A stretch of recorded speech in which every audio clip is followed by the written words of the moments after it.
Hey there, Pajama Grandma, Sharon Horne-Ellstrom here. Need a drink of coffee? Today I'm going to talk about Facebook Lives, live video, and what I call Ghetto Video Setup. Because here's the deal. You can spend a ton of time, a ton of money, a ton of energy creating professional videos and making sure they're perfect and taking months to do it. Or you can just frickin' get it done. You can grab your cell phone, any cell phone nowadays. Hey, Chad, good morning. And watch and just shoot a video. Think of your topic, start talking, and talk about your topic, whatever it is you want to share with people. Or you can spend months, and some people I know have spent years commiserating over how to actually do an awesome video.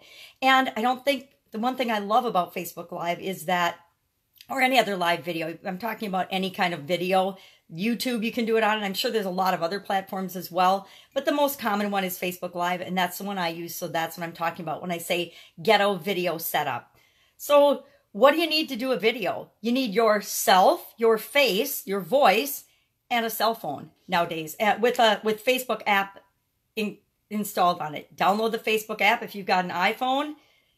It's from, I think, the Apple Store. If you've got an Android, I've been an Android person my whole life, since not my whole life, since cell phones came out, because let's be honest, I'm old and cell phones weren't out my whole life. But that's all you need. You need you and your cell phone with the Facebook app downloaded, and then you can do live videos. That's it. That's as hard as it has to be. That's as complicated as it has to be. Now I want to talk a little bit more about my ghetto setup, because I have probably got one of the most ghetto, ridiculously drop-dead simple setups for doing my Facebook Lives of anyone I've talked to for sure, or anybody else that I know. I have a selfie stick, which I almost never use because my hands shake, and I don't want shaky videos because, you know, Pajama Grandma's strange enough looking as it is. The last thing she needs is to be wiggling while she's talking. So I don't use that, but you can go ahead and use that. You can use you don't even need a phone. If you've got a camera on your computer, you can hop on Facebook on your computer and you can do a Facebook Live recording of yourself. So, you know, a year ago even, people had excuses for not getting on live and not getting on camera and not doing it. But nowadays, pretty much all those excuses are gone. I think you could probably almost even go to the library, and you're not supposed to talk in the library, but you could always find somebody with a phone or a camera that you could borrow to do a Facebook Live on, right? And why do we even want to do Facebook Lives? Maybe we should go back and talk about that. Well, because in this day and age, we're not in just the information age anymore. We've been in that for a couple of decades, and we all know that we're overloaded with information. Now our main mission is that we have to figure out how to get people's attention. And we don't want everybody's attention. I certainly don't want everybody's attention. That's why I do my videos early in the morning, so that I know only Chad or a couple other people are going to be up yet. And that's when I do my trainings as well. Oh, I do my trainings in the middle of the day for the most part. But my morning things, the things I'm going to do consistently, my Facebook Lives that I'm going to do every single day, and yep, I do them every single day. I'm going to get up in the morning and I'm going to do them first thing in the morning, or sometime consistently every day to make sure that I get them done. One of the things I found with people that can do videos on a regular basis is they pick a certain time of day where they're going to do it every day. And it doesn't have to be a certain time every day. Mine's first thing in the morning when I get up, because that works for me. You have to figure out what works for you. Chad, I've never owned a Mac. Oh, that's a fib. I actually won a mini computer, a mini Apple Mac, something that I gave to my son on a webinar one time. So I have owned one, but I've never purchased one. My whole family went Apple, and now they all came Android. We all got brand new Note 9 Android phones, and so everybody's except me, because it's just kind of like my old one, only a little bit bigger, and it's got a cool stylus pen thing that I'm just learning how to use, because it does fantastic, marvelous things, and I can actually text without making so many mistakes because of my little chubby fingers. Off topic. So we want to do Facebook Lives if we at all can make ourselves do them in order to garner attention and bring attention and attract the people that we want to work with, the people that we want to interact with in social media. Because social media is way too noisy. Our lives are way too noisy. We don't want to talk to everybody. We don't want to interact with everybody. you know, I don't like going on my Facebook feed, my main profile page. And that's even a smaller version of everyone that's out there. There's a couple billion people on Facebook already. A couple billion with a B. That's a lot of people. None of us want to talk to a couple billion people. I'm maxed out on my friends, so I've got 5,000 people, and I even think that's a lot. That's as big as the city I grew up in was 5,000 people. So I guess I'm a small town gal. But let's talk more about my ghetto setup. So I will just have my face, usually in my pajamas, because that's who I am, and my phone. And I will start talking about whatever topic I'm going to do. Some of the strategies and things I use, I said I had a selfie stick. I don't like to use that. I actually have a little tripod, but I don't like to use that very much either. So my best friend are these little black clips. I don't know if y'all know what these are. I'm sure they have a name, but I don't know what the name is. But these little black clips, I actually put 2 of them, okay, I'm telling you, really ghetto, on a milk crate. Yep, old milk crates from my Italian food business. I had 4 milk crates left over, and I used them to build up a stand. And actually, the one I'm talking on right now is a milk crate on top of a kitchen stool. And I would show you, but then I have to turn my camera around and that would get messy, so I'm not going to. Maybe I'll take a picture and I'll put a picture of it up underneath this video when I post it. But I actually used 2 of those little clips to hold my phone on top of a milk crate, leaned against some books and the manual from my car in a leather-bound case so that it holds my phone upright. So I can talk with my hands because I'm a talk with my hands kind of gal. And so it's totally do what you can with what you've got right now and take action. Don't use that everything isn't perfect yet as your excuse for not doing something. Start talking now. The other thing I hear from a lot of people is, I don't want to get on Facebook Live until I reach this certain pinnacle or I'm at this certain level of success. And I will tell you that that is the absolute wrong way to do it. That's seeing the people on the internet that are faking and posers, or you feel like they're faking and posers because they never showed us who they really were. They aren't authentic. They aren't sharing with the world at large, and they're not being honest with themselves, who they are. And is that a scary thing to do? Is it tough to get on camera in your pajamas or in your curlers and talk about things that are hard for you? Well, of course it is. But you know what? Down the road, as someday when I am known or whatever, or as I've got my own tribe following me, they can always go back and they can see my first videos, which are, I haven't watched them. I will tell you, the biggest key to success as far as I'm concerned with respect to Facebook Lives is to do the Facebook Live and post it. Never watch your Facebook Live before you post it.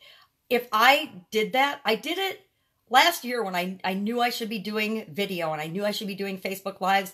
It took me about 8 months to get up the courage to do it, because every time I would do a video, I would do it on my camera in my car or something.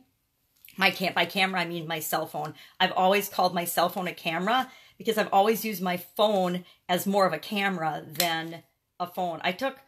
On this phone, I had 40,000 some pictures. My son was downloading them for me as we switched phones. So I obviously take a lot of pictures. So I call it my camera, but it is a camera. Now it's a video camera as well as being a still shot camera. And if you watch your videos, if you can do that and still post them, go ahead and do it. But because you can learn from how you did it. And, you know, I used to say so like every other word. Like people would say and I still say sometimes. I still say so sometimes. But I don't say it nearly as often as I did in the beginning. And I would try to go watch some of my videos to see how many times I said so or paused or didn't know what to say, or I still stumble over my words. I mean, I don't know, probably 5 years from now, I'll still be stumbling over my words as I do my Facebook Live videos. And that's okay too, because that is who I am. That is uniquely who I totally am. And, you know, love me, hate me. There's nothing in the middle. I'm not here for everybody. I don't want to be. And if we go at it with that perspective, knowing that we're just putting ourselves out there to attract the people that will know, love, and trust us and want to be involved with us and have in a relationship with us on social media. Not everybody. Do we get haters? Oh yeah, I've had some haters, and I used to bother me, and now I just kind of laugh because that means I'm getting some attention. I'm finally getting some traction. So it's all about, you know, getting our message out, attracting the people we want to interact with, creating our own tribe and our own smaller little version of the world, because none of us wants to live in the greater world. And maybe I won't say none of us. I'm sure there are people that want to impact 10 billion people. There's not 10 billion people, 8 billion people, and all the people on the planet. And I'm talking to the rest of us who just want to have our own group of people that we interact with and we work with and we communicate with on a regular basis. And that the size of that and how many and how we're comfortable, that's different for each of us. You know, I don't want billions of people as who I'm interacting with. Would I like to make a positive ripple on the universe and make the world a better place? Absolutely. And I will say that, and I have said that on my Facebook Lives before. I know that I'm here, and part of why I've gone on this journey is I knew I was living about this big. I was just kind of getting by and existing and doing fine, but not really making an impact and doing what I know I'm capable of doing. And that's part of what got me to do Facebook Lives, was people saying, you know what? You, like everybody else on this planet, have a message to share. There's people that only you can reach that want to hear from you. You need to get out there and do it. Even if it's scary, even if it's hard, it's really not that scary. Chad, I'm not sure if you're still listening, but I was just in a 30-day challenge with Chad, and he did an awesome job. He started out doing a Facebook Live every day, and he did it for 30 days. And I think he would probably attest to the fact that it didn't kill him, because he's still here listening. And he has grown and made an impact, I'm sure, on all of us in the group that we're in it with him. But beyond that, all of the people that have seen his videos, and they've seen him step out of his comfort zone and actually take action and do it. And that's what it takes for all of us. It's an instantaneous choice and decision to do something and then act on that. And then once you do it, you realize, oh my gosh, it wasn't that hard. And after, I will let you in on a little secret. If you do Facebook Lives like on a challenge for 5 days or 10 days or 21 days or 30 days or 365 days, because I'm in a 365-day daily live challenge, and today was day 162. I have to write it down. I have to have little cheat sheets and write it down. The other thing I would encourage you to do is create little notes and cheat sheets for yourself. I am a huge 3x5 card fan, and so I'm doing a 30-day challenge right now on Facebook Live for one of my groups. And what I do is I map out the 30 days on a 3x5 card, and then I outline what I'm going to talk about. Then I turn on the camera and I start talking about that topic. It also helps me to keep on that topic versus losing track of when I say hi to people, because sometimes I do that. So that's just something I need to practice. Am I going to not do Facebook Lives because I lose track of my train of thought and I get off topic when I say hi to someone like Mark and Laura Anderson who are watching? I haven't seen you guys for a long time.